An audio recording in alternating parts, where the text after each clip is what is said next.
Hi, I'm Mark Luthold, and I'm very excited to show you how to glaze today.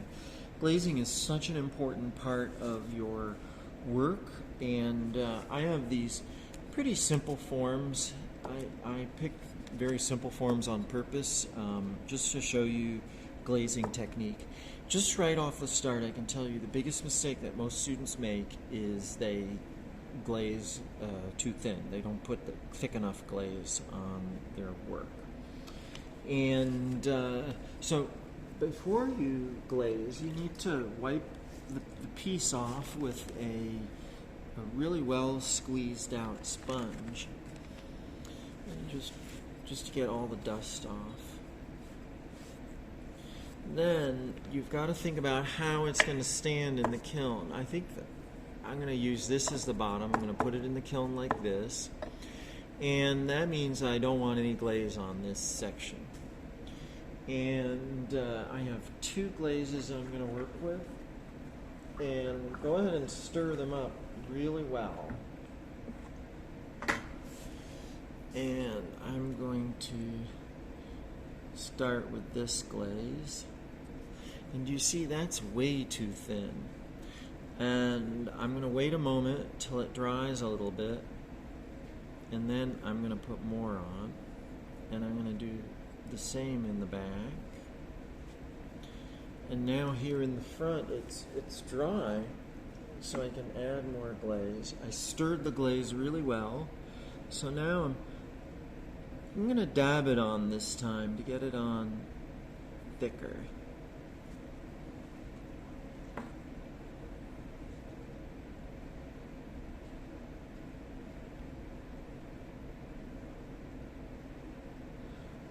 Okay,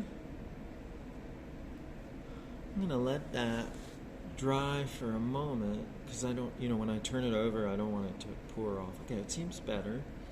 So now I can dab it on here.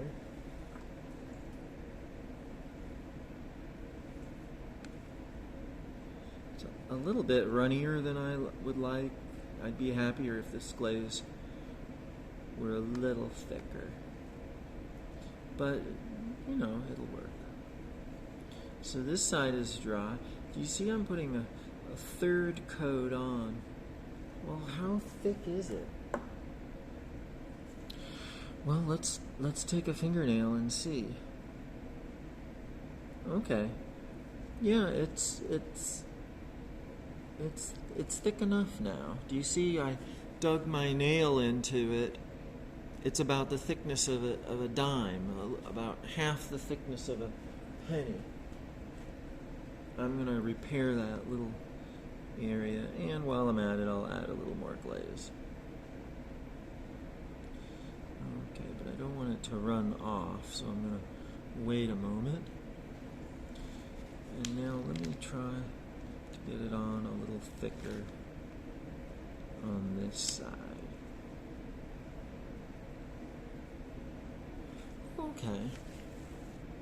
Now, I've done that. I have a smaller brush too that I'm going to use to get a little more control. Do you hear me stirring up the glaze every time I use it?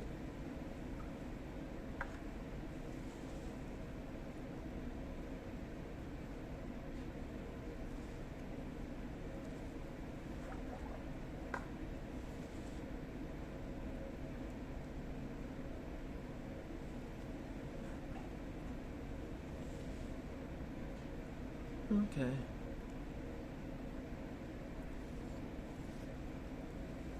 Don't forget these little side areas too. Like, look, do you see I completely forgot this area? That's no good. Okay. Now, I don't like this glaze being here because I want to put another color next to this one. So I have another glaze that I'm going to use. for this other area. I can hold this now because it's dry enough. And I have a smaller brush, so I have a little more control. Do you see how I'm dabbing it on and how I'm being careful not to overlap the two glazes?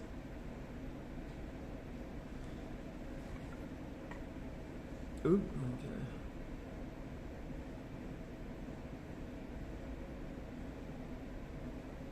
This glaze is thicker, so it's going on a little better. If you want to make sure your glaze is thicker, you can just leave it open for a night and it'll get thinner. Do you see how I'm dabbing it on? I'm not really brushing it on.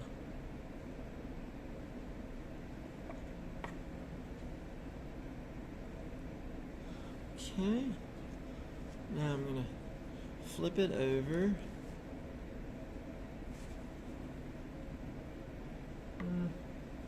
Here I have a little bit of glaze there, smudged. So now I'm going to continue.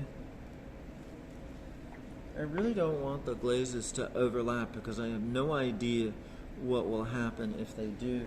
And I don't want to use my art as a test tile. If I want to find out what they'll do when they overlap, I would just do a test tile. You know, I would make a complete test piece.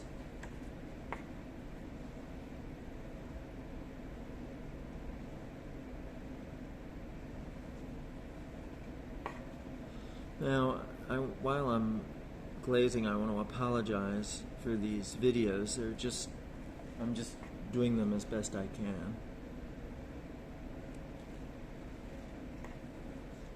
I have some videos that were, professionally made.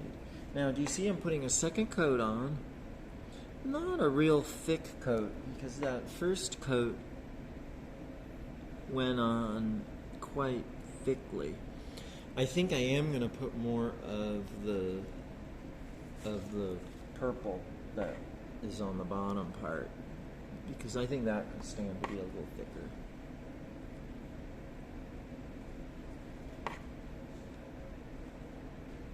Okay, now let me shift back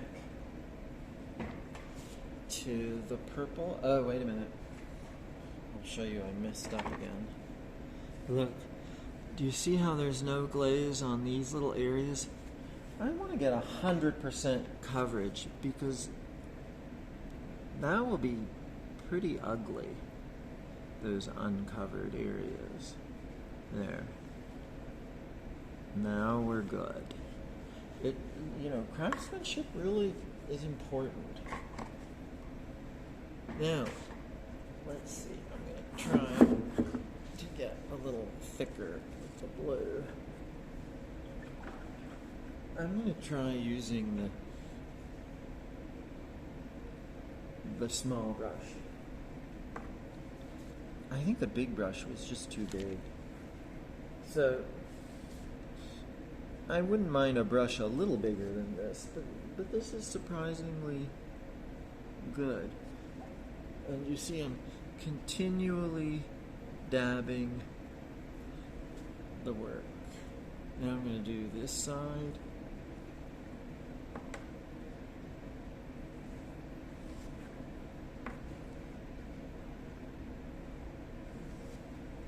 You see how often I have to dip into the bucket to get more glaze. There. I think that's pretty good.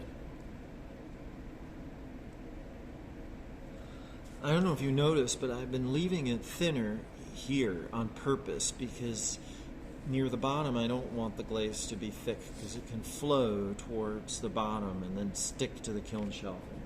That does not look nice. Okay, so now I've glazed it, but I've got to wipe the bottom. So, it's messy. And one thing I can do friend of mine taught me this trick. Is to take a big sponge like this that's wet and just wipe your piece like this. Okay. And see how well that works? But I want to get up a little bit on the sides because, as I said, glaze flows, and I don't like it when it runs. It sticks to the kiln, and it's ugly. It ruins the kiln shelves. It's bad.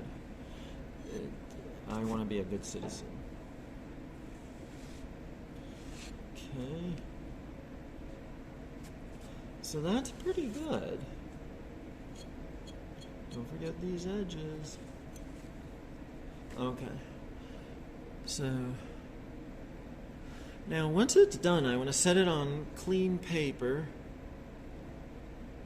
I don't want to set it on the table because it'll just get dirty. It can pick up glazes. It can make a mess. And I recommend you glaze your pieces 24 hours before you fire so they can really dry out. And in fact, sometimes the next day I'll come in and with my finger I'll just gently caress the glaze if there's bubbles and things. But don't caress too much because you'll shave the glaze off, and then the glaze will be too thin and it won't turn out well. And if you do a test before you do your best favorite pieces, that's a good idea because then you can remove some of the doubt that you might have, some of the questions you might have, like, will this work? Will this be good? Is it going to do what I want? So when you make tests, you can answer those questions. But a lot of times we don't have time to do that, and we just have to take our chances. So then we have to make educated guesses.